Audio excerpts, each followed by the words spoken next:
This is Teen Time with Chichi Season 3. I am super excited because this season we are going to be talking about mentorship, where I took my teenagers to meet some seasoned people in different industries here, because you are going to be learning so much from this episode, from this season. So join my teenagers and I and watch Teen Time, the mentorship season on this channel. Same time, same day. I love you. Thank you.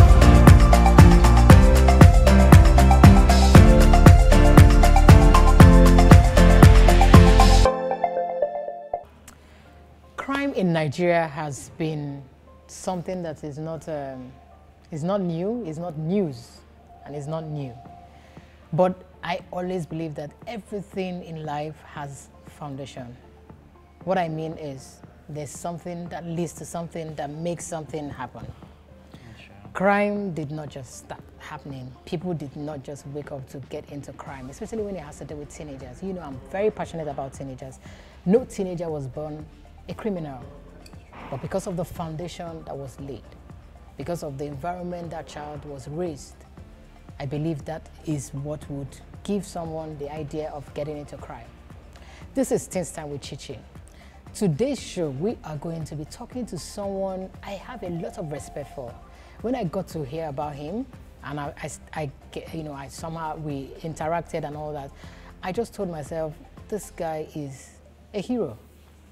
In my own words, you know, because he did something wrong and then he's trying to change. You know, he has taken his life back, and then he's telling himself, I'm not going to keep quiet, I'm not going to pretend I'm all good and all that. I'm going to go out there to tell young people who are into crime to stop, because it's not going to take you anywhere. On today's show, I have someone, like I've said already, I see him as a hero. I have a lot of respect for him. I have my special guest. His name is Mr. Moses Ogbu. You're welcome, sir. Thank you very much. But before we get into the show, let my teenagers who are ready to talk to you or to ask you different questions, let them introduce themselves. We'll start from here. Hi everyone, my name is Mitokuli. Hello everyone, my name is Israel Ajayi. Hello, my name is Barnabas Praise. Hello, my name is Dauda Boniface. Okay, like I said earlier, no one just wakes up, especially young people, to get into vices or crime. Something would have led to that. Mr. Moses Ogbu, I think I would leave you to tell us a little bit of how your story, you know, I know it's long. It's something that took place like over how many years, but just brief us, let's know a little bit about yourself and then how you got into crime and all that. But I want you to take out from this show, guys, if you're watching, that he is here to help you come out of whatever issue you're dealing with, and we are not here to justify whatever. I guess I'm correct. Sure. You know, but to tell you that if you like, say poverty, if you're caught, you're going to face the law. So welcome to the show. This is Teen Time with Chichi. My name is Chichi Umesaka, the teenage coach. I just had to introduce myself. I know you are now conversant with my name. Mr. Moses Ogbu, welcome to Teen Time. Yeah, thank you very much. So let's get to meet you. Tell us a little bit about yourself and how you got into crime. Once again, thank you very much. Thank you. My name is Prince Ogbuede Moses. I was born from the military background. My dad was in the Air Force, and I was born and brought up in Kano. As a barrack boy, you know, my mother, yes, in the barracks. My mother, she works and she's not always at home. My dad is at work. When the time would come, when we are back from school, nobody's at home. Wow. So as barrack boys, we want to do one or two things that we're very young. We started from chicken. Wow. Catching chickens in the barracks. That was chicken. Yeah, we go to an uncompleted building, we cook it, and hey, from there we graduated to goods. Jesus Christ. Yes, at the year 2000, I was I was a teenager when I came into the Navy. I joined the Navy, I was 16 going to 17 the year 2000. When I came into the Navy, my first unit was Lagos here, the Captain Naval Barracks, presently the NNS Way. I got, you know, I am into sports too in the Navy. So At the time in the Navy, I started meeting some certain people. They take us to some places that you can borrow money. Okay. Yes, they are our seniors, and they were teaching us that when you borrow this money, you have to sign fake signatures on the checkbook, you know. So at the time they're about cashing the money, they will not be able. So I started knowing almost 5-10 places in Lagos that they do collect money on loans. So we'll go. Then I was using the Standard Trust Bank, which is UBA today. I'll go write a fake signature, collect money. Then my salary was about 6,700 and something, but I'll collect 10,000, tell them they can cash it in 2 different months with the profits. But before you know, they will not be able to cash it. Wow, and you will disappear? Yes, my ship is just around here, the dockyard here, NNS Aradu. They'll send letters to my ships, and you know, then there was no phone, so they can't reach us. They'll send letters. We keep dodging until when I left Lagos finally. Wow. I was posted to Port Harcourt in 2006. That was where I started crime in full. I met people. I am this phone freak, so I like upgrading my phones at any time that a new phone comes. So there is this place in Port Harcourt we do go to get phones. Each time I go there to upgrade my phones, they never knew I was in the military because of the way I do. I don't show people that I was in the military. So that was this day. It was unfortunately I was coming from somewhere. I had to just go there on my uniform. When they saw me on uniform, you know, they were so surprised. This guy that is always coming here, so he's a naval officer. You know, immediately I left the scene. Some of those guys, they just came with me like, we never knew you were in the military. We can be giving you this thing for cheaper rates. Imagine a phone of like 50,000, they want to give you for 10,000. So I saw because they are stolen. Yes, you know, they will not tell you it's stolen. They will tell you it's from the streets. They use the word streets. So I got a phone from them, you know. I started using exchange number. They call me all the time that, look, we have more phones. So I started getting these phones. At the time, I have like 3-4 phones on my hands. My subordinates in the office, they'll ask me, we love these phones you're using. I will start telling them I want to sell them. So I started selling to them. At the time, I upgraded. They started bringing me iPads and laptops. At the time, jewelries, wristwatches, golds. That's this day they called me that, look, officer, we can be giving you cars now. I was so nervous, and I was like, cars?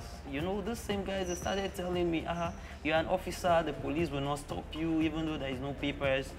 I bought it, and that's how I asked them to bring one. They brought me a Camry 1999 model, the tiny light. I bought it 150,000. I used it for a few weeks and I sold it. Yes, I sold it for 600,000. So I got like 450. So I was like, wow, this is good money. So I was gained with them. So I started doing business with them. At that time, I was very sincere to them because at the time they bring 2-3 cars every week for me. So at the time, they came to trust me even when I don't have cash at hand. They drop the cars with their account numbers. I'll do transfer to them. Wow. So they started introducing me to the armed robbers in Bayelsa. Wow. From there, Warri, Akwa Ibom, and Cross River. Started having lots. So when they snatch the cars, they would bring and you would sell? Yes, I'm in Port Harcourt. I have boys that used to drive to me. They would drive it to Calabar, keep it in my barracks, cover it. From there, move it to Kano. I have people in Kano that I do sell to. So at the time in 2010, I came for a course here in Lagos in NNS Quarry in Apapa. I don't do business in Lagos, so I was just gisting with some of my friends where we're drinking in Navy Town. Somebody like, I needed a car. My sister wants to buy a car. I said, what kind of car do you need? He said he wants a discussion continue. I just placed the call. Told my boys that I'll need a discussion continue. Less than 2 hours, they called me that they have one already. Wow. And so lucky it was a Thursday. On a Friday, I had to take evening flights to Port Harcourt. I gave them 200,000. I drove the car on a Saturday morning down to Lagos. In the evening, the car was in Lagos. I collected 1,200,000 for the car. At that time, I never knew that the car has tracker. So 2 days after, they tracked the car all the way from Port Harcourt. They arrested the person that bought the car, and that's how I entered the first mess. The Nigerian Navy arrested me. I was in cell for 9 months, court-martial, and sent to prison. I went to prison for 3 years. I never learned because I had all the money. I was living like a king in prison. I used that time to make more friends within the Wow. Lagos prison, and I met new people. When New I came out, criminals. yes, when I came out, I started dealing with new people here in Lagos. So at this time, I wasn't buying low cars any longer. If your car is not from 2012, 13, I will not buy. So 6 months, I reigned just for 6 months. I made all the money you can ever imagine. At the 6 months, it was on my birthday, which I was arrested by the OC SARS himself. Presently, I think he's ASP today. I think here DSP Abakari, he arrested me, and thank God today is my friend. He's my ambassador in my foundation. This second time that I was arrested, that was when I told myself, no, Moses, you always want to be somebody big, you always want to be known, you always want to be a good person, you want to give a good life to people. Why did you go into crime? I looked at it, I said, no, I have to put myself together, use my story to inspire people, because I can come out from prison the second time that I am coming to work. People will not believe me, you know, I just have to use my story to inspire people. Fantastic. And when I had this vision that, look, you know that you can change people with your stories, I was motivated. I was just praying for God to just give me a second chance to come out. Wow. How Yes. long did you stay in the prison this The second time? Roughly 8 to 1, because I had bail to come out, but I never had a dime because everything was taken from me. And you know, imagine spending money in a nightclub, 200, 300 per night, and I had a bill of just 150,000, but I couldn't perfect it. Nobody's believing me. My family has said no to me because the first time the Navy took me to prison, it was like, I am not doing it. I had to sue the Nigerian Navy to court. I took the case that. Oh, you told them it was a lie. Yes, because I had the original papers of the car. So I had, in my court martial, I had like 3 good lawyers that were standing for me. So the Navy couldn't even sue me because of I bought a stolen car, but they sued me that I left Lagos to Port Harcourt without due permission, which is AWOL. So I won them, so that's why I went to the Court of Appeal. But at the time, when I came out the second time, by the grace of God, I went on air. I just went to the Armed Forces Radio, which belongs to them, and I had to confess that, look, this is me, and this is my new life. I went to the Court of Appeal, and the other court, I sued the Navy. I just quashed everything, and I said, look, I know it's very difficult, but let me start a new life, and that is me today. Wow, wow, that's that's a lot to take in. Okay, I know you guys have questions before I throw. What's your question? Wow. Okay, so now I understand why you said you are a hero, because you are truly a hero. Yeah. Really? Coming to Nigeria economy now, I'm a student at University of Lagos. Okay. And I see most of my classmates, my school with my installment, engaging in crime. Okay. Come out now with that cyberbullying or Yahoo. Yes. Then they make a lot of money from it compared to the money that a normal sense like you will make. Yeah. Yeah, so if I engage in normal business, I won't make much money. Probably I'm selling stuff legally, I won't make money. But compared to them that are doing something like Yahoo, they make so much money and then they buy expensive stuff. Now, how do you think I myself can talk to them? Because I can't even compare with them materially. Do you understand? Sure. So how do you think I can even talk to them to come out from what they're doing? Because it seems like they're gaining for me. There's a good line in what they're doing. I don't. So, like, what was your own? What point do you really feel like at this point I need to come? Like, what even motivated to come out of that stuff since we're making good money from it? Well, I would say it takes. You see, sometimes when you fall as a man, some people decide to stay there, but because it's an afternoon and you fell, you don't want to stand up because of people. But what makes you a man to stand up, clean your body and move on? That was the steps I took. I said, no, I have to move on. Today, I do talk to people that do the cyber frauding. They don't have peace, even them. I'm trying to let you know that they don't have peace. You understand? There was a time when when I was in crime, if I park my car out there, If anybody is coming closer to my car, Your heart will my tell. heart, if I'm drinking in a bar or a nightclub, if I see people come in, I am not at rest. I change clubs at interval. You see, it's only someone that is intelligent that goes into crime. I do teach them that, look, the same way you are talking to a client to give you money, you can get a good business. Exactly. Transact the good business. True. Tell them to come over. True. True. What I am doing, I brought somebody all the way from the UK, from London. He came down to see me. He never knew me before. We met on net and he's seen my work. He came there, look, I love what you're doing.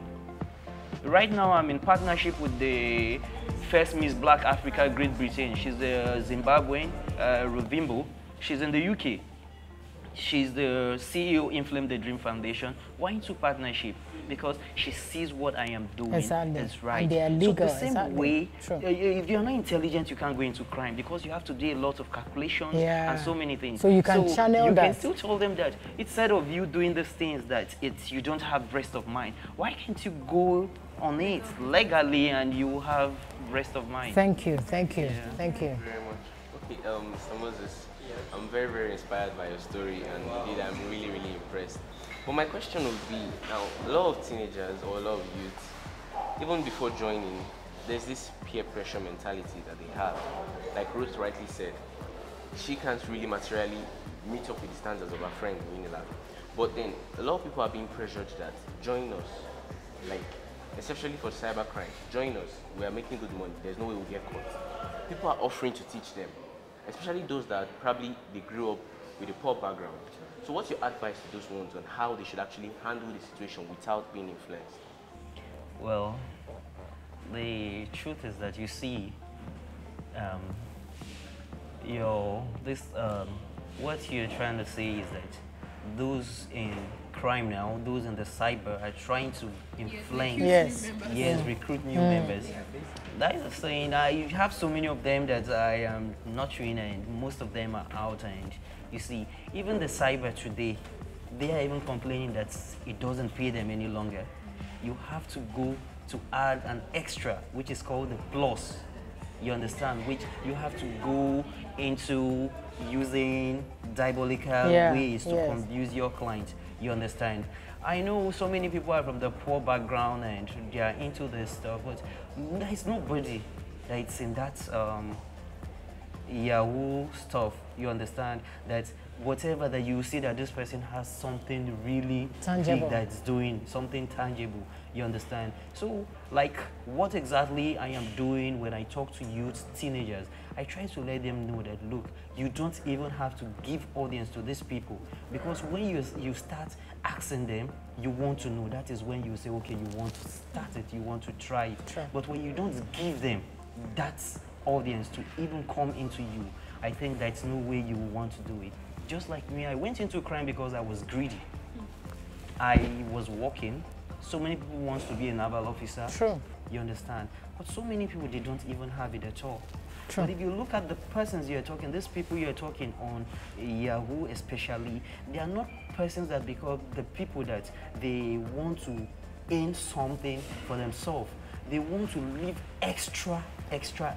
True. You understand? True. You Above see their limit, someone, yeah. a teenager of 17, he said he wants to get a house. And he's not even getting a house in the mainland. He's telling you, I want to get a house. Island. Not even in the island, in Banana Banana Island. Island. You understand True. from it? True. Thank you so much. So I have like up to like 3 questions, but I think I'll ask 2. Yes, so my first question, it's based on personal stories though. I know this girl, she's actually a runs girl. I think that's what they call it now. She's actually a runs girl now. And I had a chat with her and I was like, why do you do this? And she was actually, what she told me actually demoralized me. Like I was so down. I didn't know I didn't even know what to tell her, that stop it or something. She said, nobody, she has 4 siblings. That's she and they are 5, and nobody takes care of them.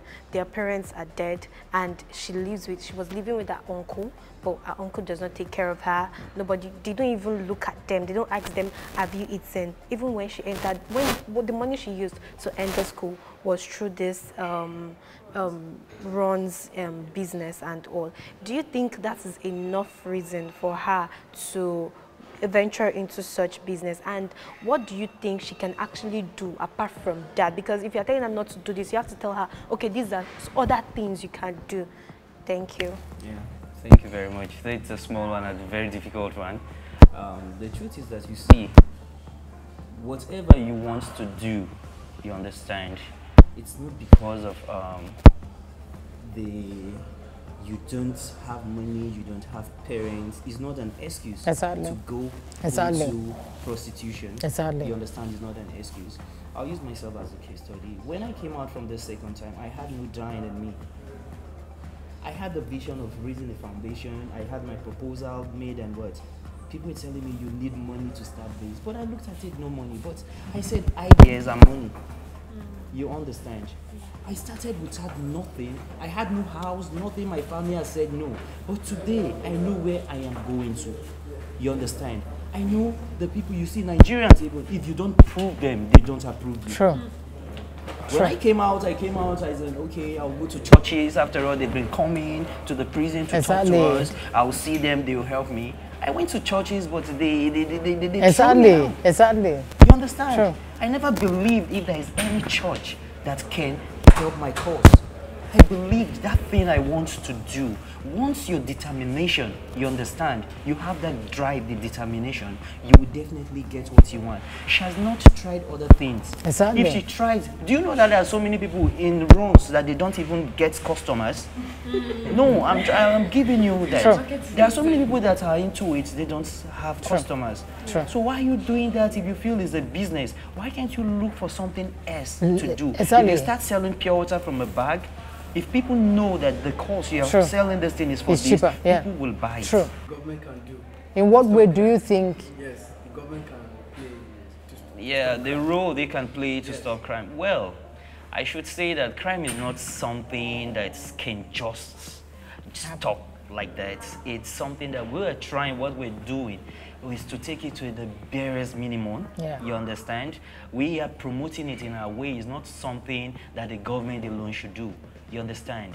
I am promoting crime in my own way, and I have touched a lot of life with my stories. There are so many places people came out from prison and they called my number that, look, Oga, we want to join you. If you can say no to crime, we also, Exactly. it's our, that is our slogan, say no to crime, crime kills. You understand? If you're in crime, I keep telling them, if you're in crime, they will surely catch you. That's no hiding place. Sure. If you steal today, tomorrow they will catch you. Okay, we are ending the show. I want you to tell a little bit of how you were saved. I want you to say that before I end the show. You were almost close to being killed. Yes, So can you tell that part? I believe that God has a reason Sure. and a purpose for my life. Because when I was arrested the second time, it was not business as usual. When I got to the cell in SARS, it was not like the naval cell. So when I got there, I saw we are hundreds of persons there. I was brutalized before taken in there. I went, there's a small holy place that they kept holy for prayers. I went there and I said, God, if you give me the second time, the second chance, I will use it. All the days of my life, I will work for you. Wow. I will teach people with my story. Wow. And God, he said, ask. Whatever you ask in my name, John 14:14, I will do it. And that was what I did. A month later, we're 9 in my crew. But as I'm speaking to you, 8 are resting in peace right now. I am the only person that came out of this. You understand? We're lying and they shot everybody in my own face. But I don't know. That's why if I tell my story, I'll tell you that the life I am living today is a borrowed life. Sure. I lost my first life and God gave me life to work with now. And that is why I am So they going took to, all of you to murder yes. and shot the other 8, Yes. and then they just turned back Yes, and left you. they just asked me that, look, you, we are going to keep you, we'll shoot you tomorrow. And the tomorrow never And the came. tomorrow never came. And they are so proud of me today. Thank God. Yeah. Thank God. Thank you so much for being here. Thank you, Praise. you I'm very sorry you couldn't answer your, if we go on and on, I think we need to, next season, you're going to come back It's to okay. talk more. It's But okay. what's your advice to teenagers that are watching? Yeah, my advice to teenagers is that they should use my story as they should keep my story in them that crime doesn't pay. They shouldn't think of going into crime at all because they might not have a second chance like me later. There's no second chance. What's your advice to parents? Because you said it, your mother, your parents. My advice to parents is that 80% of training of a child is from the parents. True. So they should always teach their children, especially on crime. Sure. Thank you so much for being here. Thank you for what you're doing. I am so proud of you, and we are going to be working together because we need to, just like you said, get this crime to the barest minimum. We've learned so much from him. Please use his life as an example. Don't go into crime. You will never go scot-free, just like you said. Remember our famous saying, my famous saying, you can and you will become whatever you want to become. It's up to you. Believe in yourself and everything will fall in place with time. We love you. Take care of yourself. This is Teens Time with Chichi Season 3. I am super excited because this season we are going to be talking about mentorship, where I took my teenagers to meet some seasoned people in different industries here, because you are going to be learning so much from this episode, from this season. So join my teenagers and I and watch Teens Time, the mentorship season on this channel. Same time, same day. I love you. Thank you.